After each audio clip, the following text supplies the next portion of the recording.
Oh my goodness! I'm at Harvard! Wow! To President Faust, my fellow honorands, Carl, that was so beautiful. Thank you so much. And James Rothenberg, Stephanie Wilson, Harvard faculty, with a special bow to my friend, Dr. Henry Louis Gates. All of you alumni, with a special bow to the class of '88 and your $115 million.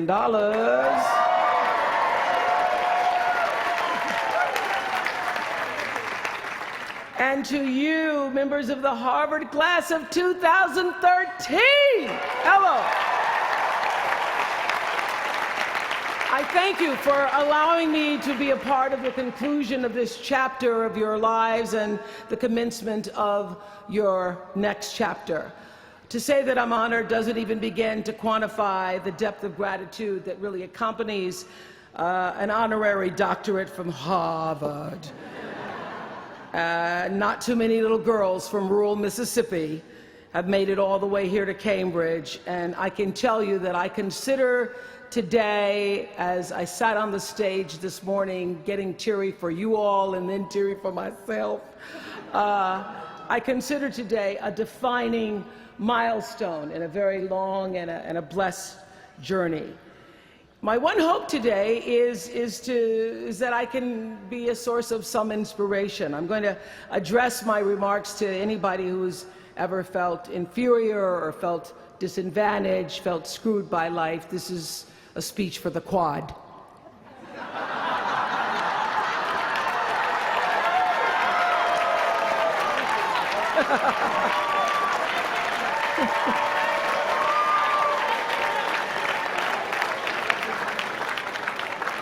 Actually, I was so honored. I wanted to do something really special for you. I wanted to be able to have you look under your seats and there would be free master and doctorate degrees. But I see you got that covered already. I will be honest with you. I felt a lot of pressure over the past few weeks to come up with something that I could share with you that you hadn't heard before, because after all, y'all went to Harvard, I did not. But then I realized that you don't have to necessarily go to Harvard to have a driven, obsessive, type A personality, but it helps. And while I may not have graduated from here, I admit that my personality is about as Harvard as they come. You know, my television career began unexpectedly. As you heard this morning, I was in the Miss Fire Prevention contest. That was when I was 16 years old in Nashville, Tennessee, and you had the requirement of having to have red hair in order to win, up until the year that I entered. So they were doing the question and answer period, because I knew I wasn't going to win in the swimsuit competition. So during the question and answer period, the question came, "Why, young lady, what would you like to be when you grow up?" And by the time they got to me, all the good answers were gone. So I had seen Barbara Walters on the Today Show that morning, so I answered, "I would like to be a journalist. I would like to tell other people's stories in a way that makes a difference in their lives and the world." And as those words were coming out of my mouth, I went, "Whoa, this is pretty good. I would like to be a journalist. I want to make a difference." Well, I was on television by the time I was 19 years old. And in 1986, I launched my own television show with a relentless determination to succeed. At first, I was nervous about the competition, and then I became my own competition, raising the bar every year, pushing myself as hard as I knew. Sound familiar to anybody here? Eventually, we did make it to the top, and we stayed there for 25 years. The Oprah Winfrey Show was #1 in our time slot for 21 years, and I have to tell you, I became pretty comfortable with that level of success. But a few years ago, I decided, as you will at some point, that it was time to recalculate, find new territory, break new ground. So I ended the show and launched OWN, the Oprah Winfrey Network. The initials just worked out for me. So 1 year later, after launching OWN, nearly every media outlet had proclaimed that my new venture was a flop. Not just a flop, but a big, bold flop, they call it. I can still remember the day I opened up USA Today and read the headline, "Oprah not quite standing on her own." I mean, really, USA Today, now that's the nice newspaper. It really was, this time last year, the worst period in my professional life. I was stressed and I was frustrated, and quite frankly, I was embarrassed. It was right around that time that President Faust called and asked me to speak here, and I thought, you want me to speak to Harvard graduates? What could I possibly say to Harvard graduates, some of the most successful graduates in the world, in the very moment when I had stopped succeeding? So I got off the phone with President Faust, and I went to the shower. It was either that or a bag of Oreos. So I chose the shower. And I was in the shower a long time, and as I was in the shower, the words of an old hymn came to me. You may not know it. It's by and by, when the morning comes. And I started thinking about when the morning might come, because at the time I thought I was stuck in a hole. And the words came to me, trouble don't last always, from that hymn. This too shall pass. And I thought, as I got out of the shower, I am going to turn this thing around, and I will be better for it. And when I do, I'm going to go to Harvard, and I'm going to speak the truth of it. So I'm here today to tell you, I have turned that network around.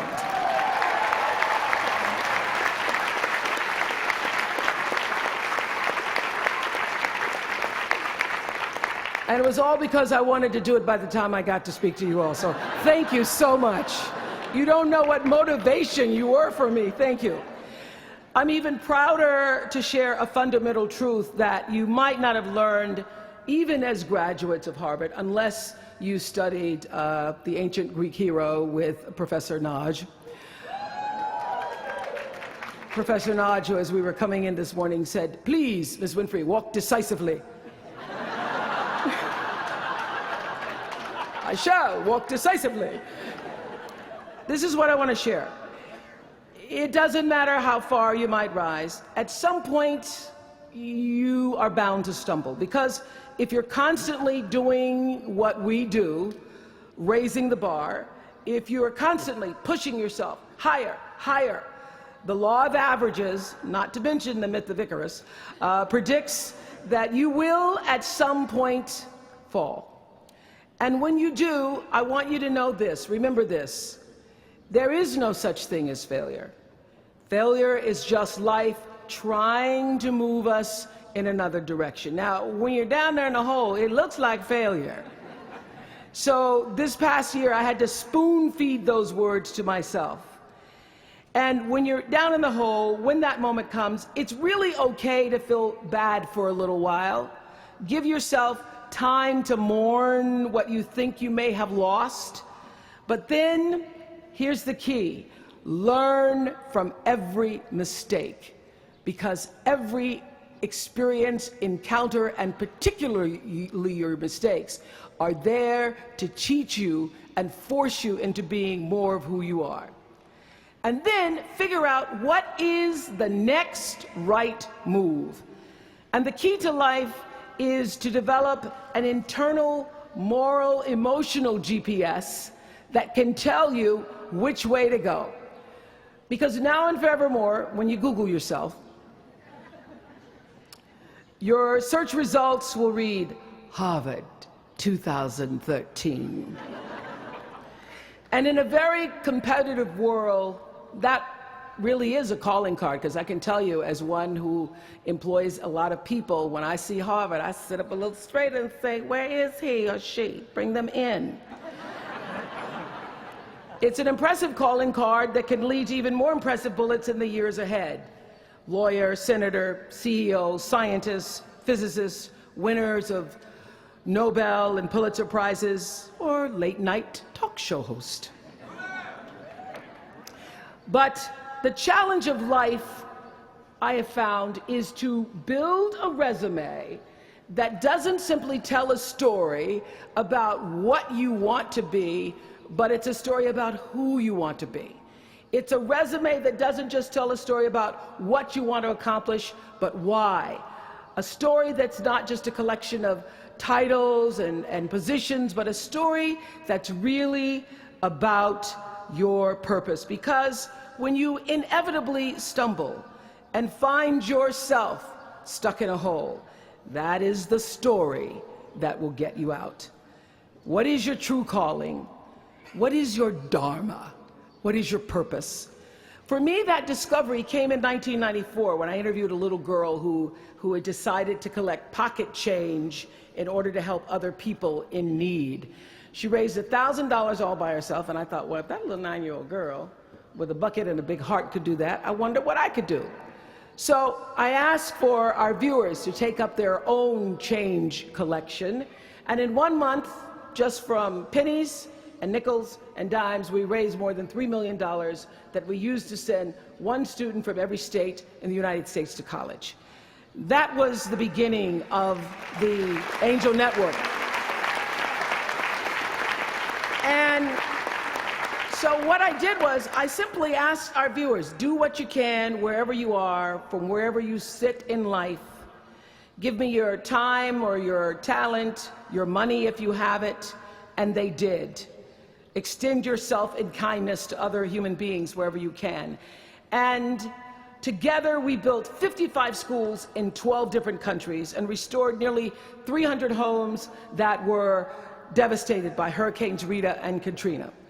So the Angel Network, I've been on the air for a long time, but it was the Angel Network that actually focused my internal GPS.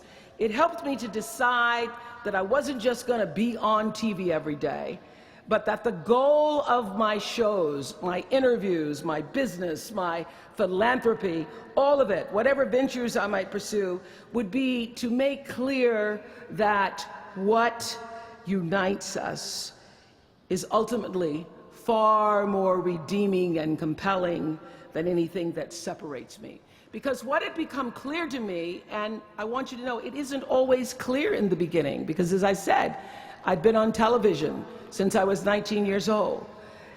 But around 94, I got really clear. So don't expect the clarity to come all at once, to know your purpose right away.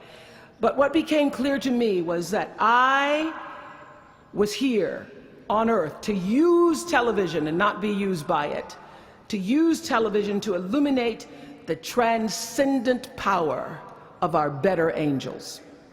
So this Angel Network, it didn't just change the lives of those who were helped, but the lives of those who also did the helping. It reminded us that no matter who we are, or what we look like, or what we may believe, it is both possible and, more importantly, it becomes powerful to come together in common purpose and common effort. I saw something on the Bill Maher show recently that so reminded me of this point. It was an interview with David and Francine Wheeler. They lost their 7-year-old son, Ben, in the Sandy Hook tragedy. And even though gun safety legislation to strengthen background checks had just been voted down in Congress at the time that they were doing this interview, they talked about how they refused to be discouraged. Francine said this. She said, "Our hearts are broken, but our spirits are not. I'm going to tell them what it's like to find a conversation about change that is love, and I'm going to do that without fighting them." And then her husband David added this. You simply cannot demonize or vilify someone who doesn't agree with you, because the minute you do that, your discussion is over, and we cannot do that any longer. The problem is too enormous. There has to be some way that this darkness can be banished with light. In our political system and in the media, we often see the reflection of a country that is polarized, that is paralyzed, and is self-interested. And yet, I know you know the truth.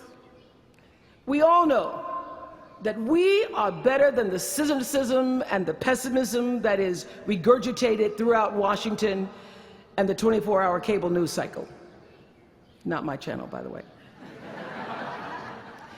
We understand that the vast majority of people in this country believe in stronger background checks because they realize that we can uphold the Second Amendment and also reduce the violence that is robbing us of our children. They don't have to be incompatible.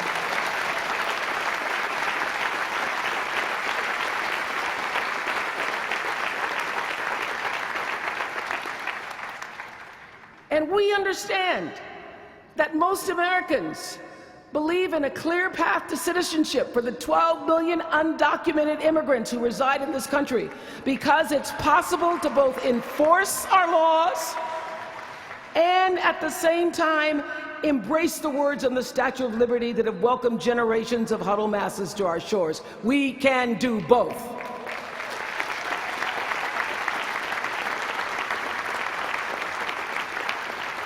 And we understand, I know you do because you went to Harvard, that people from both parties and no party believe that indigent mothers and families should have access to healthy food and a roof over their heads and a strong public education. Because here in the richest nation on earth, we can afford a basic level of security and opportunity. So the question is, what are we going to do about it? Really, what are you going to do about it? Maybe you agree with these beliefs, maybe you don't. Maybe you care about these issues, or maybe there are other challenges that you, class of 2013, are passionate about. Maybe you want to make a difference by serving in government. Maybe you want to launch your own television show. Or maybe you simply want to collect some change.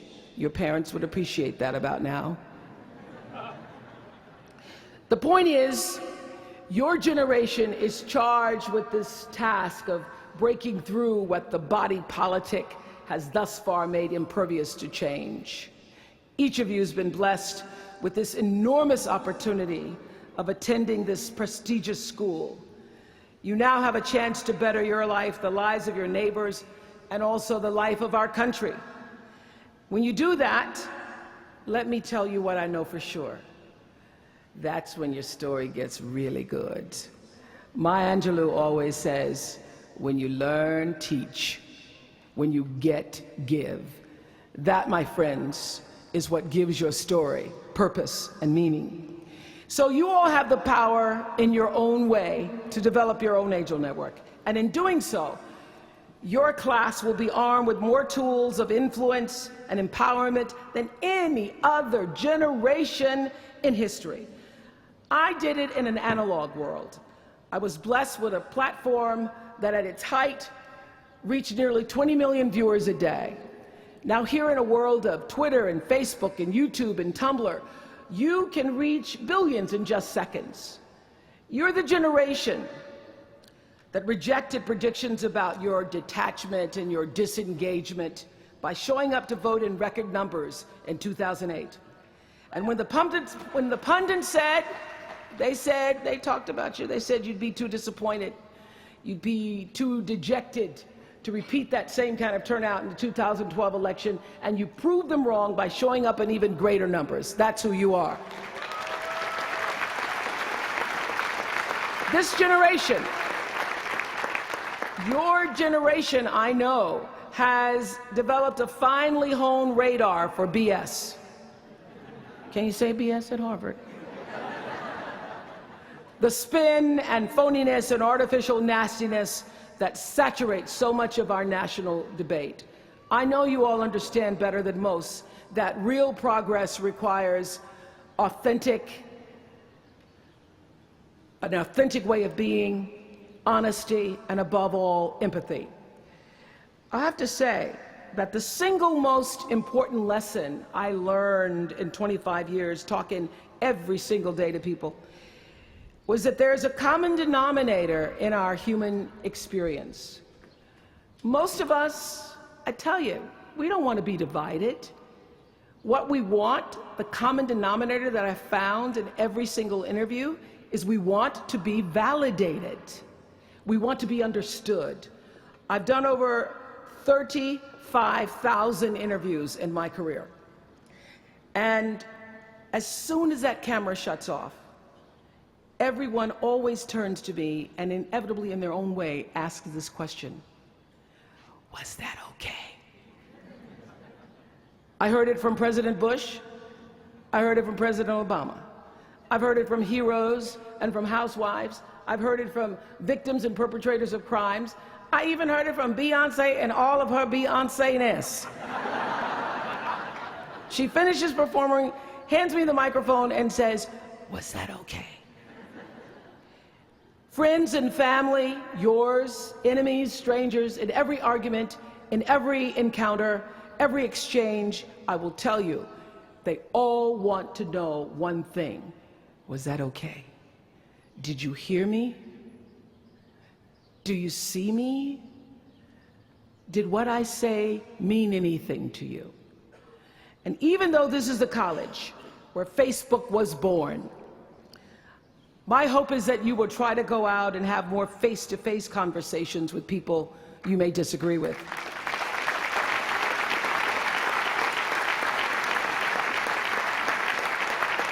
That you'll have the courage to look them in the eye and hear their point of view, and help make sure that the speed and distance and anonymity of our world doesn't cause us to lose our ability to stand in somebody else's shoes and recognize all that we share as a people. This is imperative for you as an individual and for our success as a nation.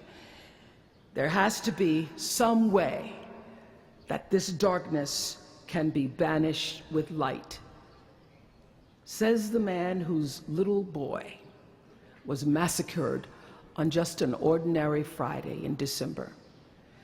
So whether you call it soul or spirit or higher self, intelligence, there is, I know this, there's a light inside each of you, all of us, that illuminates your very human beingness if you let it. And as a young girl from rural Mississippi, I learned long ago that being myself was much easier than pretending to be Barbara Walters. Although when I first started, because I had Barbara in my head, I would try to sit like Barbara, talk like Barbara, move like Barbara. And then one night I was on the news, reading the news, and I called Canada Canada. And that was the end of me being Barbara. I cracked myself up on TV, couldn't stop laughing, and my real personality came through. And I figured out, oh gee, I can be a much better Oprah than I could be a pretend Barbara. I know that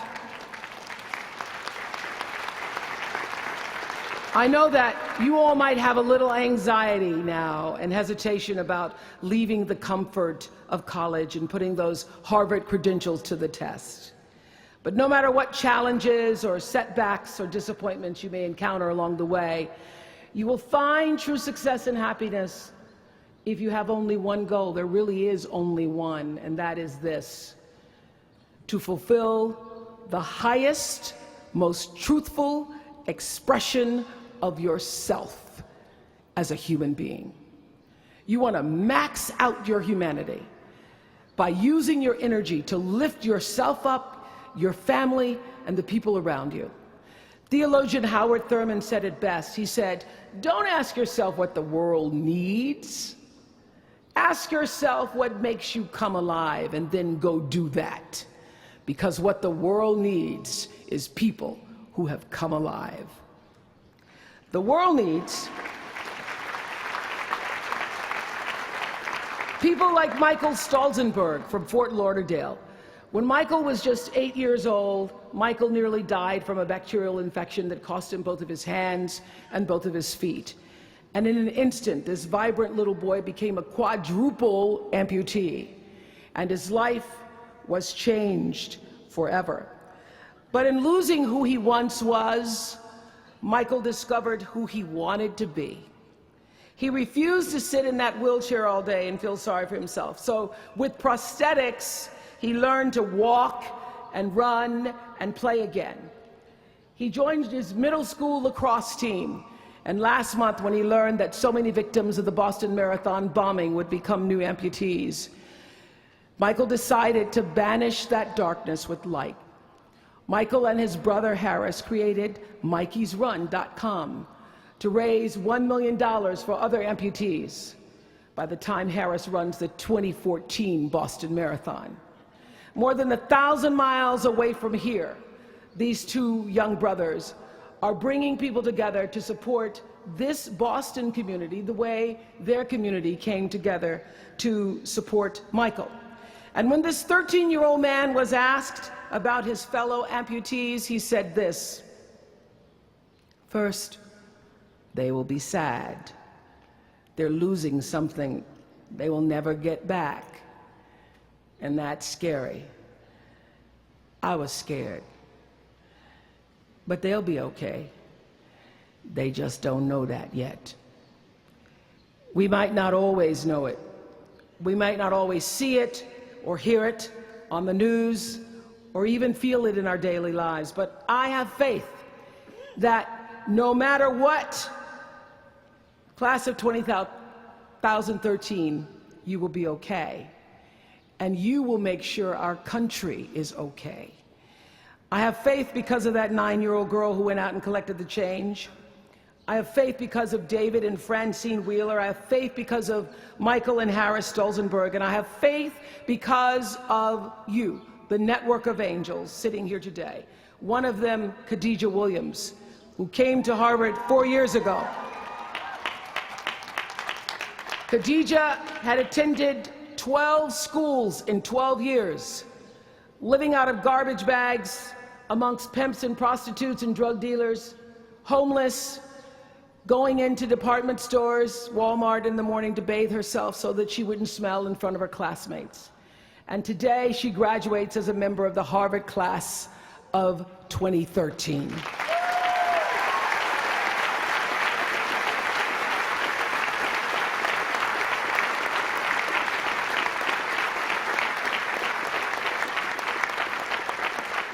From time to time, you may stumble, fall. You will for sure count on this.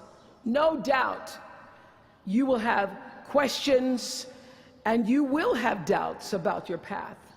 But I know this: if you're willing to listen, to be guided by that still small voice that is the GPS within yourself, to find out what makes you come alive, you will be more than okay.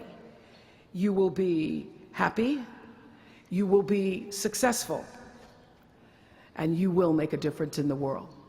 Congratulations, class of 2013. Congratulations to your family and friends. Good luck, and thank you for listening. Is that okay?